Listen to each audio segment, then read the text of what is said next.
A passenger pulled the beanie off my son's head in front of the entire gate and said, "See? He's fine. Stop wasting everyone's time." The gate agent announced priority boarding at 6:15. Passengers needing special assistance and families with small children may now board. I stood up and reached for my son's hand. He was 7, thin, wearing his favorite blue beanie pulled low over his ears. He carried a stuffed dinosaur he'd had since his first surgery. We were 3 steps from the door when a woman in heels cut in front of us. Priority boarding is for people with actual disabilities. My son has a medical condition, I said. She looked him up and down. He looks fine to me. He's recovering from treatment. Treatment for what? A runny nose? A man behind her laughed. These parents will say anything to board first. The gate agent walked over, clipboard in hand. What seems to be the problem? They're trying to cut the line, the woman said. We're priority boarding, I explained. My son is post-surgical. His doctor recommended early boarding to limit his exposure to crowds while his immune system recovers. The gate agent tilted her head. Post-surgical? He doesn't look post-surgical. He had a brain tumor removed 4 months ago. Silence. Then the woman snorted. A brain tumor. Right. Yes. Really? Then why is he standing here? Why is he walking around like nothing happened? My cousin had brain surgery and couldn't even talk for 6 months. Every case is different. Sure it is. The man stepped closer. You know what I think? I think you coached the kid. Slap a hat on him, teach him to look sad, and you get to skip the line every time. We're not skipping. We're boarding the way his doctor told us to. Same difference. My son pressed into my side. I could feel him shaking. Mom, it's okay, buddy. I want to go home.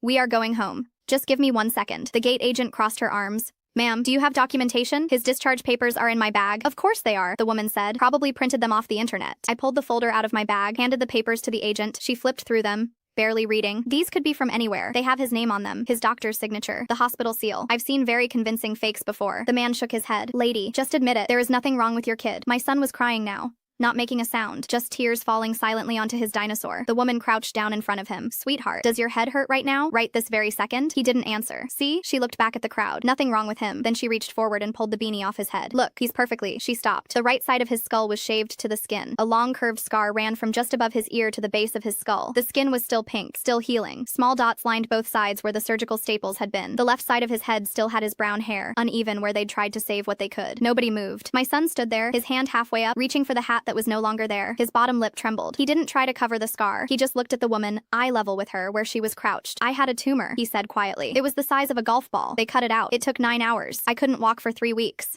I had to learn how to hold a fork again. The woman's hand was shaking. She held the beanie out like it was burning her fingers. The man had turned completely away. The gate agent's mouth opened, but nothing came out. I took the beanie from the woman's hand and gently placed it back on my son's head. He looked up at me with wet eyes. Can we just go now, Mom? Yeah, baby. We can go. Nobody stopped us. Nobody said a single word. We walked through the gate and down the jetway in complete silence. When we found our seats, he put his dinosaur on his lap and leaned against the window. Mom? Yeah? She shouldn't have touched my hat. No, she shouldn't have. He was quiet for a long time. Then he pulled the beanie down a little tighter and closed his eyes. I don't care if people see it, he whispered. I just want to be the one who decides when.